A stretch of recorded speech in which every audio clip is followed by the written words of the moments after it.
네, 오늘 우리가 함께 살펴볼 교리문답은 우리의 구원에 대해 다루는 교리문답의 제2부의 첫 주일인 주의 날 5입니다. 시편 찬송 545쪽부터 546쪽에 기록되어 있는 주의 날 5 제12문답부터 제15문답까지를 교독하도록 하겠습니다.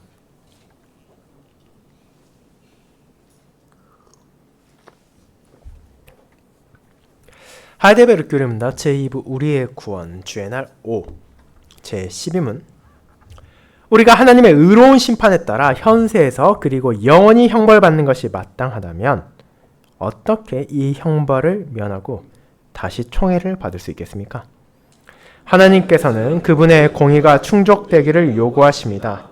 그러므로 우리는 자력으로든 다른 일을 통해서든 죄의 값을 완전히 갚아야 합니다. 제13문 우리 스스로 이 죄값을 갚을 수 있습니까? 절대로 없습니다. 반대로 우리는 우리의 죄값을 날마다 점점 늘리고 있습니다. 제14문 단지 피조물에 불과한 어떤 존재가 우리를 위해 죄의 값을 갚을 수 있습니까? 없습니다. 무엇보다도 하나님께서는 사람이 저지른 죄에 대해 다른 피조물을 벌하지 않으십니다. 더구나 피조물로서는 죄에 대한 하나님의 영원한 진노의 무거운 짐을 감당할 수 없고 그 형벌에서 다른 피조물을 해방시킬 수도 없습니다. 제15문 우리는 어떤 본질의 중보자와 구원자를 찾아야 합니까?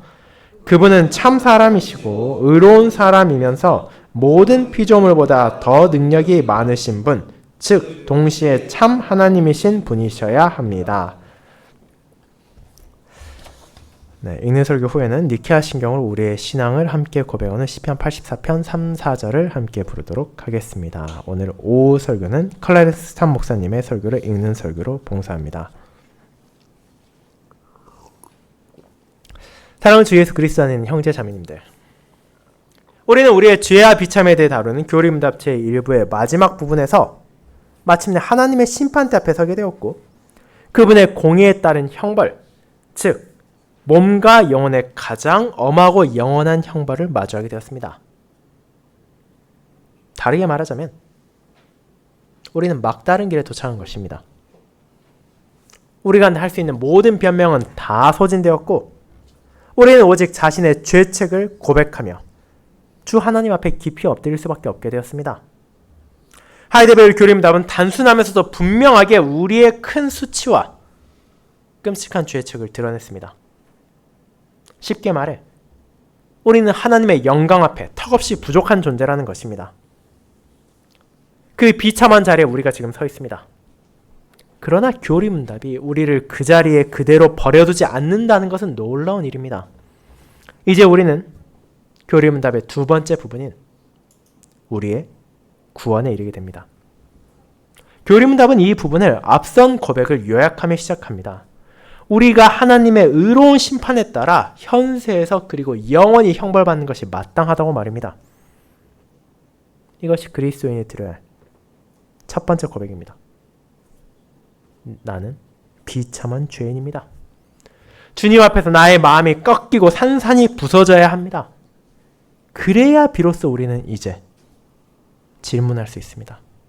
어떻게 해야 이 형벌을 면하고 우리가 다시 하나님의 은총을 받을 수 있겠습니까? 라고 말입니다. 영원한 저주의 이 공경에서 벗어날 길이 정말로 없습니까? 교리문답의 오래된 번역에는 실제로 이렇게 나와 있습니다. 길이 없냐고 말입니다. 그리고 그에 대한 대답은 무엇입니까? 있다. 그러나 오직 그 길은 하나뿐이다 라는 것입니다. 지옥의 극심한 형벌을 피할 수 있는 길은 단 하나뿐이며 그것은 예수 그리스도의 복음 안에서 우리에게 계시된 바로 그 길입니다. 놀라운 점은 사도행전에서 이 구원의 복음 혹은 이 기독교 신앙이 종종 유일한 길이라고 불린다는 사실입니다. 사도행전 9장 2절을 보면 사도 바울이 되기 전 사울이 다메섹으로 가는 장면이 나오는데 그 도를 따르는 사람을 만나면 남녀를 막론하고 결박하여 예루살렘으로 잡아오려 함이라고 기록되어 있습니다. 그 도, 즉 그 길을 말합니다. 사도행전 16장에서 사도들을 향해 이 사람들은 지극히 높으신 하나님의 종으로서 구원의 길을 너에게 전하는 자라고 외치는 귀신 들린 여종의 말도 읽을 수 있습니다. 사도행전 18장에서는 아볼로에게 하나님의 길이 더 정확하게 설명되고 19장에서는 이 도로 말미암아 에베소에서 큰 소동이 일어나기도 합니다. 사도행전 24장에서는 총독 벨릭스조차도 이 도에 대해 비교적 잘 알고 있다고 기록되어 있습니다. 적어도 5차례에 걸쳐 길이라는 표현은 복음, 구원의 길을 가리키는 용어로 사용됩니다. 그러면 우리가 교리문답 12분에서 우리가 어떻게 이 형벌을 면하고 라는 질문을 읽을 때 우리는 즉시 복음화에서 선포된 구원의 길, 그리고 구원에 대한 이 부분에서 고백되는 그 도를 떠올리게 됩니다. 저는 이 설교를 오직 하나뿐인 구원의 길이라는 제목으로 그것이 가리키는 예수 그리스도의 복음을 선포하고자 합니다. 이를 첫 번째, 이 길의 놀라운 목적지, 두 번째, 이 길에 놓인 장애물, 세 번째, 이 길의 유일한 가능성이라는 대지로 나누어 보겠습니다. 먼저 첫 번째, 이 길의 놀라운 목적지에 대해 알아보겠습니다. 형제자매 여러분, 교리문답은 우리가 어떻게 면할 수 있겠냐고 묻습니다. 우리 앞에 놓인 공경, 우리 앞에 놓인 심판을 어떻게 피할 수 있겠냐고, 우리가 어떤 길을 가야 이를 벗어날 수 있겠냐고 물어보는 것입니다. 길 혹은 도는 언제나 특정한 목적지나 목표 혹은 목적을 가지고 있습니다. 따라서 우리는 다음과 같은 질문을 스스로에게 던져보는 것이 좋습니다. 교리문답이 염두에 두고 있는 목적지가 어디냐고 말입니다. 우리가 죄와 비참함에 직면했을 때 과연 그 상황에서 내가 찾는 것은 무엇인가? 더 정확히 말하자면 내게 있어 구원이란 혹은 구속이란 어떤 의미를 가지는지를 돌아보라는 것입니다. 많은 사람들은 구원을 추구하고 구원을 원하면서도 정작 자신들이 무엇을 찾고 있는지 바르게 알지 못합니다. 그들은 실제로 구원이 무엇인지도 모릅니다. 왜 그렇습니까? 자신들의 죄에 대해 바르게 이해하지 못하기 때문입니다. 현대신학은 성경이 말하는 것처럼 죄를 심각하게 다루지 않으며 따라서 구원도 그다지 어렵지 않은 가볍고 쉬운 것이 되어버렸습니다. 구원은 값싼 상품처럼 전락해버려서 누구라도 원한다면 얼마든지 쉽게 가져갈 수 있는 것이 되어버렸습니다. 그러니 대속에 의한 화해라는 성경적인 교리, 즉 구원은 값싼 것이 아니라는 진리는 강단에서 찾아보기 어렵게 되었습니다. 그런데 교리문답은 여기에서 구원 또는 구속이 무엇을 의미하는지 분명하게 정의합니다. 여기에는 두 가지 매우 중요한 요소가 있습니다. 즉 구원이란 이 두 가지를 포함한다는 것입니다. 첫째, 형벌을 면하는 것. 둘째, 다시 은총을 받게 되는 것입니다. 그리고 이 두 가지가 모두 성취되었을 때에만 우리는 정말로 구속받았고 구원받았다고 말할 수 있는 것입니다. 이 두 가지 요소를 잠시 살펴보도록 합시다. 먼저 우리는 형벌을 피할 길을 찾고 있습니다. 교리문답 제4주일에서 언급된 구체적인 형벌, 즉 나의 몸과 나의 영혼에 임할 가장 엄하고 영원한 형벌, 다르게 말하자면 지옥의 고통을 피할 길을 찾고 있는 것입니다. 우리는 이 지옥의 어둡고 환량한 깊이를 마주하고 있습니다. 그렇다면 어떻게 여기에서 피할 수 있습니까? 우리가 이 지옥을 돌아가거나 멀어지는 길을 찾을 수 있습니까? 불과, 고통의 호수, 끝없는 고뇌와 신음이 우리의 영원한 운명이 되어야만 합니까? 이는 정말로 심각한 질문입니다. 우리는 그와 같은 형벌을 어떻게 피할 수 있습니까? 오늘날 많은 사람들이 지옥이라는 장소의 존재 자체를 부인하지만 성경은 어떻게 말합니까? 그 지옥이 분명하게 존재한다는 것을, 바로 그곳이 죄인들의 영원한 종착지라는 것을 말합니다. 즉 우리 앞에 끔찍한 지옥으로 이어지는 길이 있습니다. 과연 우리는 그 길을 벗어날 수 있습니까? 그와 같은 사람의 현실을 바르게 깨닫는다면, 그 지옥만 피할 수 있다면 그것으로 내게 충분하다고 여기는 자들이 많을 것입니다. 그 이상을 감히 바라지도 못할 것입니다. 만일 지옥이 나의 길에서 벗어났다면 이제 상대적으로 훨씬 더 편안하고 마음을 놓고 즐겁게 삶을 살 수 있을 것이라 여깁니다. 형벌의 가능성만 제거되었다면 이제 나는 괜찮다고 여기는 것입니다. 그런 사람들에게는 완전한 회복 혹은 모든 것이 정말로 바르게 자리 잡았는지는 중요하지 않습니다. 그리고 이것은 이 성경적 교리만이 아니라 실제로 많은 사람들이 이 땅에서 고발당하고 고소당했을 때 마주하는 심리가 그러합니다. 그냥 벌만 피하면 돼. 감옥에만 가면 돼. 그렇지만 않으면 난 괜찮아 라는 생각. 즉 자신에게 임할 죄책만 피한다면 그것으로 충분하다는 것입니다. 하지만 교리문답은 여기에서 결정적인 두 번째 요소를 더해야 한다고 말합니다. 그것은 우리가 다시 하나님의 은총을 받아야 한다는 것입니다. 구원이란 단지 지옥으로 가는 길이 막히는 것만이 아니라 우리 앞에 천국으로 가는 길이 열리는 것입니다. 우리 앞에 있는 것이 어떤 형벌이든지 그것을 피하는 것만으로는 충분하지 않습니다. 거기에 더해서 우리는 다시 하나님께 은혜로 받아들여지고 그분의 교제와 그분의 언약의 친밀한 가운데로 들어가야 합니다. 그럴 때에만 우리는 정말로 그리고 온전히 구속되었다고 구원받았다고 말할 수 있는 것입니다. 만약 하나님께서 여러분을 이렇게 말하신다면 그것은 절대 충분하지 않을 것입니다. 좋다. 내가 너를 지옥에서 벌하지는 않겠다. 하지만 난 널 다시는 보고 싶지 않으니 내 집에서 나가라고 말입니다. 주님께서 이렇게 말하신다면 이상하지 않겠습니까? 내가 벌은 면하게 해주겠다. 하지만 넌 더 이상 내 자녀가 아니다 라고 말입니다.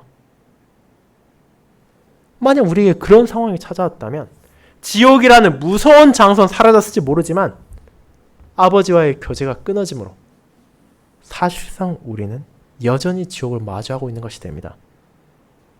왜냐하면 본질적으로 지옥이란 하늘 아버지의 은혜와 그분의 사랑에서 배제되는 것이기 때문입니다. 그렇다면 우리가 이런 현실에서 벗어날 길이 있습니까? 우리는 이 구속의 항목에서 절반만 나가고 멈추고 싶지 않습니다. 우리는 그 구원의 끝, 그 구원의 온전함에 이르고 싶어 합니다. 우리는 하늘 아버지와의 모든 교제가 완전히 회복되기를 소망합니다. 삼위 하나님과의 관계가 온전히 치유되고 지옥의 고통이 제거되는 것, 천국의 문을 그분께서 우리에게 여시고 우리는 그 마음을 감사히 받아들이며 아담과 하와가 에덴 동산에서 그랬듯이 자유롭고 기쁜 마음으로 하나님의 자녀가 되기를 간절히 바라는 것입니다. 우리의 구원의 항목의 첫 번째 질문에서 교리문답은 분명하게 선언하는 것입니다. 지금 우리가 찾고 있는 것은 어중간한 해결책이 아니라고 말입니다. 구원의 길은 단순히 우리가 지옥의 형벌을 면하는 것만이 아니라 하나님과의 관계가 다시 회복되어야 한다고 말입니다. 그것이 바로 전적인 구원이 이루어지는 유일한 길입니다. 하지만 여전히 많은 사람들은 절반의 길만을 원합니다. 많은 교회들이 사람들을 그저 절반쯤 중간에만 데려다 놓는 교리를 선포하고 있습니다. 하지만 개혁교회의 신앙 고백은 말합니다. 구원의 유일한 길은 그런 어중간한 길이 아니라 완전한 길이라고 말입니다. 우리는 지옥의 곳에서 천국의 영광으로 향하며 어둠의 세상에서 빛의 나라로 비참한 황폐함에서 하나님과의 기쁨의 교제로 인도되는 길이 아니라면 아무것도 원하지 않습니다. 우리는 하나님과 멀었던 사람들이 다시 그분께로 연결되는 길, 그분의 진노 아래 있던 백성이 하나님의 완전한 은혜 속에서 살아가는 길을 구하는 것입니다. 나의 삶 전체가 구속되고 회복되며 새로워지고 창조주 하나님과 다시 연합되는 구원의 길을 내게 보여달라고 교리문답은 말합니다. 그렇다면 그와 같은 우리가 바라는 목적지로 이르는 길이 있습니까?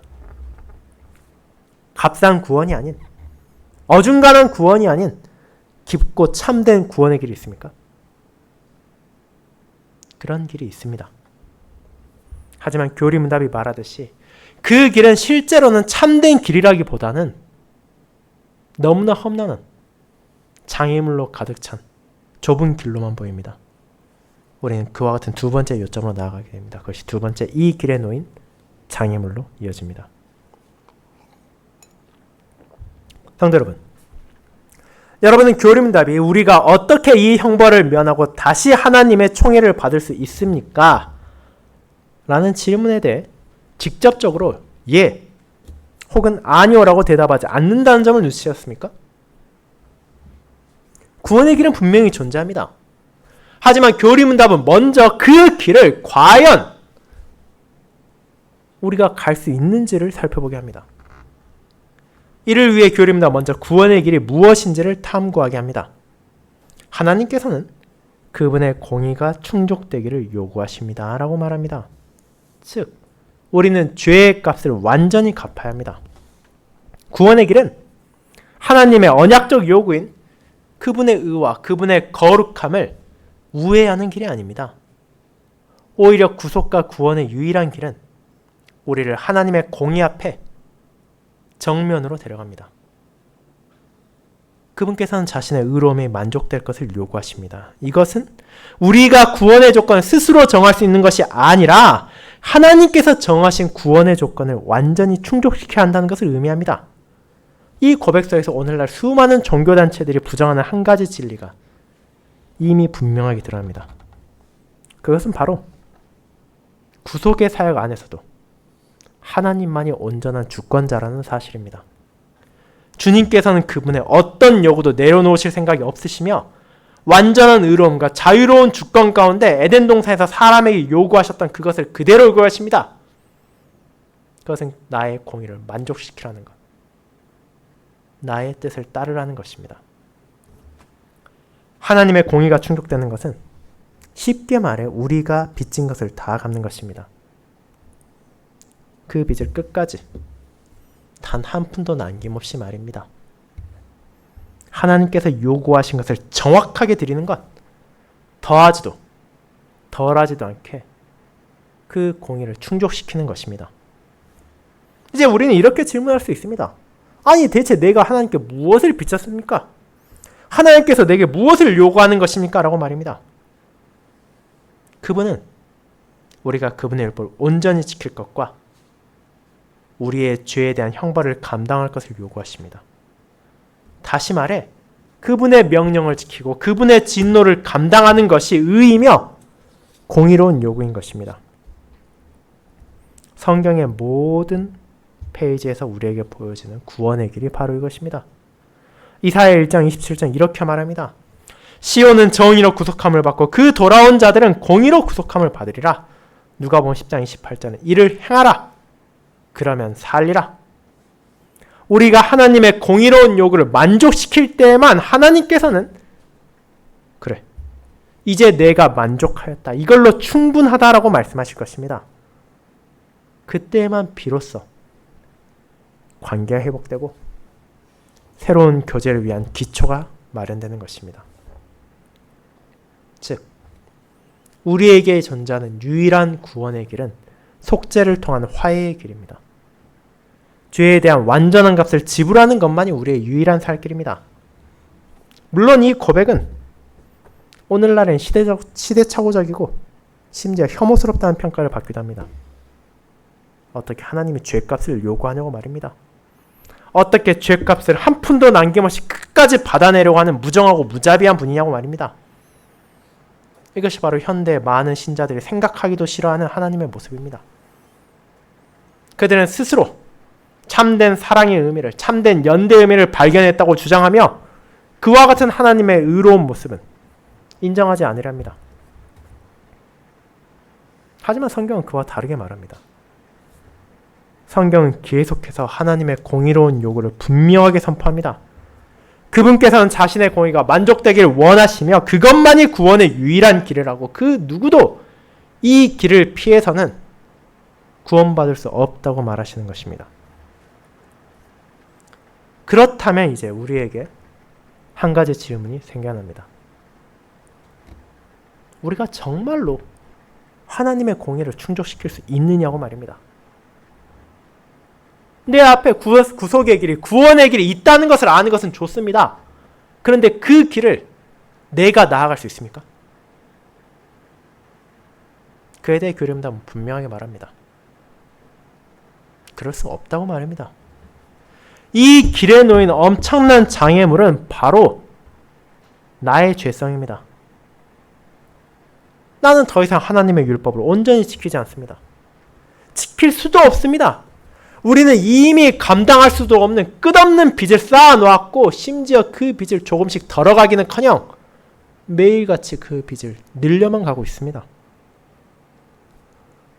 우리는 결코 하나님의 공의를 충족시키는 이 길을 나아갈 수 없습니다. 그 장애물은 줄어들기는커녕 점점 늘어만 갑니다. 이것이 얼마나 험난한 길입니까? 우리는 그 빚을 갚을 수 없습니다. 그리고 어떤 피조물도 나를 대신해서 갚아줄 수도 없습니다. 그렇습니다. 교리문답은 내가 그 빚을 갚을 수 없다는 사실을 선언한 후 다른 누군가가 그 빚을 대신 갚아줄 수 있겠냐는 가능성도 물어봅니다. 그런데 동물이든 천사든 단지 피조물일 뿐 자는 누구도 나의 죄를 대신하여 갚을 수 없습니다. 교리문답은 이에 대해 두 가지 간단하고 분명한 이유를 제시합니다. 첫째, 하나님의 공의에 따르면 인간이 범한 죄는 사람이 갚아야 합니다.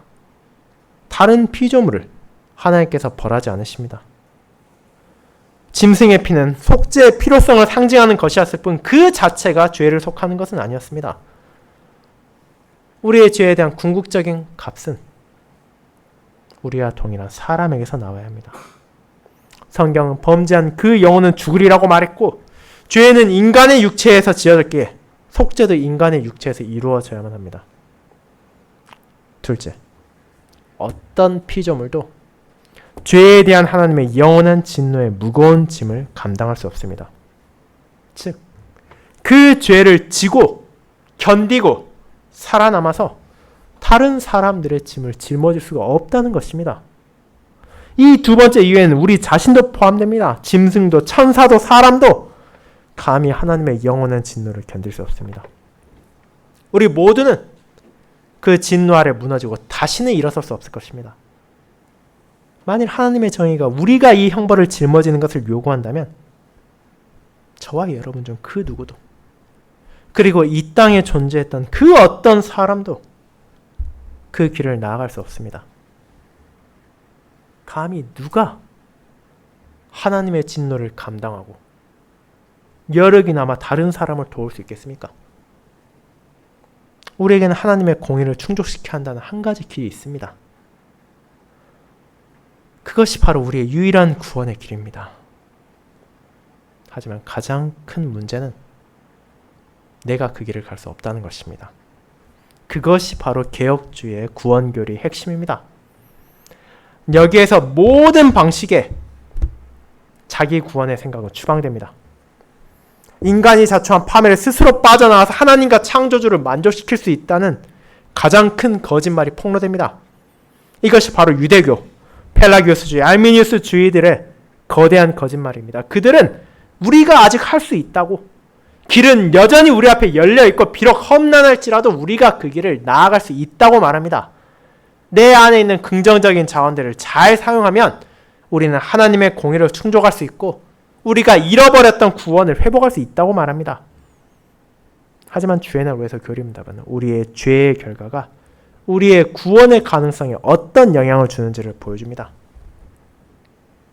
우리는 하나님을 향해 주여 우리에게 길을 보여주소서라고 간구하지만 정작 주님께서 그 길을 우리에게 보여주실 때 우리는 그 길에 놓인 거대한 장애물을 보게 되며 이렇게 결론 지을 수밖에 없습니다. 이 길은 내게 막다른 길과 다를 바가 없다고 말입니다. 내가 그 길을 나아갈 수 없습니다. 놀랍지 않습니까? 그 길은 분명히 우리 앞에 있습니다. 하나님의 의의 길, 바른 길이 눈앞에 있습니다. 하지만 우리가 그 길을 못 갈 뿐입니다. 그것이 바로 우리의 파멸입니다. 주님께서 그 길을 말씀하시고 우리가 그 길을 바라보지만 우리는 그곳에 도저히 올라갈 수도 없고 제거할 수도 없는 장애물을 보게 됩니다. 그 길을 바라볼 때 하나님, 어째서 우리가 갈 수 없는 길을 보여주시는 것입니까? 라는 한탄이 우리 입에서 절로 나올 수도 있습니다. 그럼에도 사도행전은 그 길을 말합니다. 그것은 하나님의 공의로운 길입니다. 그 길을 우리가 나아갈 수 있는 유일한 가능성이 있습니다. 그것은 바로 내가 아니라 하나님께서 친히 그 길을 열어주시는 것입니다. 이제 우리는 그에 대해 다루는 마지막 부분을 향합니다. 그 세 번째, 이 길의 유일한 가능성입니다. 여러분, 이 주일의 마지막 질문은 다소 절망적인 뉘앙스를 담고 있습니다. 우리가 대체 어떤 중보자와 구원자를 찾아야 합니까? 독일어 원문은 이해돼. 그렇다면 우리가 구해야 할 중보자는 어떤 분입니까? 라고 묻습니다. 내 앞에 길이 있지만 그 길을 도무지 나아갈 수 없을 때 대체 누가 우리를 대신해서 그 길을 나아가고 그 길을 우리에게 열어주시겠냐고 묻는 것입니다. 여기에서 교리문답이 차가운 논리라고 비판받지만 우리는 피할 수 없는 진리와 다시 정면으로 마주하게 됩니다. 하나님의 의를 만족시켜야 하는 자는 반드시 저와 여러분과 같은 참된 사람이자 실제로 살아있는 사람이어야 합니다. 그는 자신의 죄로 인한 빚이 없는 온전히 의로운 자여야 하고 하나님의 율법의 요구를 모든 면에서 감당할 수 있어야 합니다. 그리고 마지막으로 그가 하나님의 진노를 짊어지고도 살아남기 위해서 그는 참 하나님이어야만 합니다. 다시 말해 동시에 참 하나님이신 분이셔야만 한다는 것입니다. 이 말을 듣는 사람들이 어떻습니까? 우리가 조금 기분이 좋아질 수 있습니까? 이것은 마치 이렇게 들릴 수 있습니다. 내 앞에 놓인 길이 있고 내가 그 길을 가지 못하는데 그 길을 나를 위해 열어줄 사람은 사실 이 땅에 존재하지 않다라는 것과 무엇이 다른 것입니까?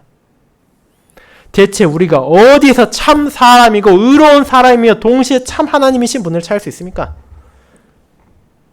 그것이 정말로 가능한 일입니까? 여러분, 주의 날에서 우리가 어디에 이르렀는지 이제 깨달았습니까?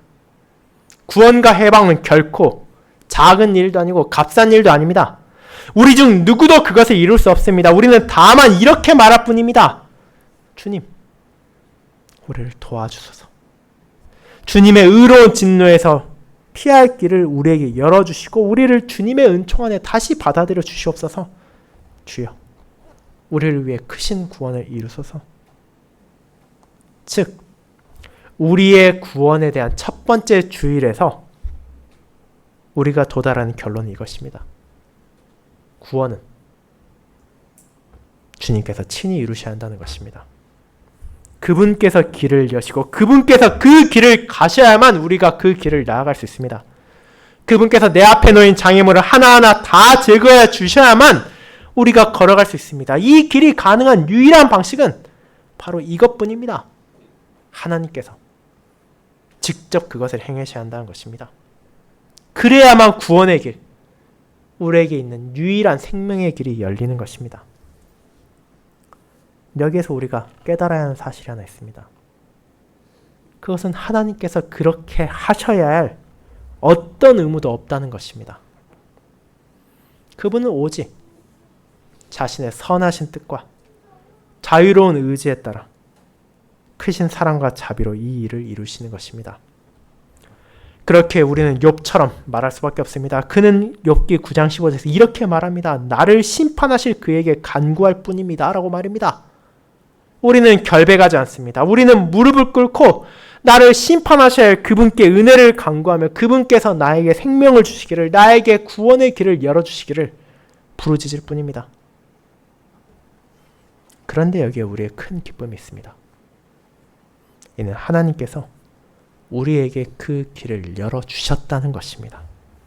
교리문답의 이 부인 구원에 대한 전체 부분은 하나님께서 어떻게 그 길을 열어주시고 예수 그리스도 안에서 그 길을 어떻게 성취하셨는지에 대한 내용입니다. 제자들은 예수님을 향해 길을 보여줄 것을 구하였고 예수님께서는 그들에게 내가 곧 길이라고 답하셨습니다. 우리는 우리의 믿음의 개척자이시며 완성자이신 그분, 오직 하나뿐인 구원의 길을 먼저 걸어가신 그분, 예수 그리스도께 속해 있습니다. 그 길은 엄청난 대가를 치러야 했지만 놀라운 결과를 가져오는 길입니다. 이제 우리에게 구원의 길이 있습니다. 하나님께서 택하시고 그분께서 보내신 중보자 그리스도 안에 그 길이 있습니다. 하나님과의 온전하고도 회복된 교제로 나아가는 확실하고 분명한 길이 우리에게 있습니다. 우리가 이 형벌을 면하고 다시 은총을 받을 길이 있습니까? 네. 그 길이 있습니다. 그 길은 예수 그리스도 안에 있는 하나님의 길입니다. 그분이 우리의 모든 죄를 완전히 속량하셨습니다. 빌립보의 여종은 자신이 한 말이 도대체 무슨 의미인지 몰랐을 것이지만 그녀가 한 말은 진정 옳았습니다. 그녀는 사도들을 향해 이 자들이 지극히 높은 하나님의 종이라고 했으며 구원의 길을 전하는 자라고 말했습니다. 그들은 하나님의 공의와 자비가 함께 나타난 예수 그리스도 안에 있는 오직 하나뿐인 구원의 길을 선포했던 것입니다. 그리고 이 구원의 길이, 이 구원에 대한 교리가 오늘도 다시 우리에게 선포되고 있습니다. 그리고 이 교리는 우리의 자녀들에게도 선포될 것입니다. 왜냐하면 그 길만이 여전히 유일한 구원의 길이기 때문입니다. 우리의 선조에게도, 우리에게도, 우리의 자녀들에게도 구원의 길은 예수 그리스도 안에 있는 단 하나의 길밖에 존재하지 않습니다. 아멘.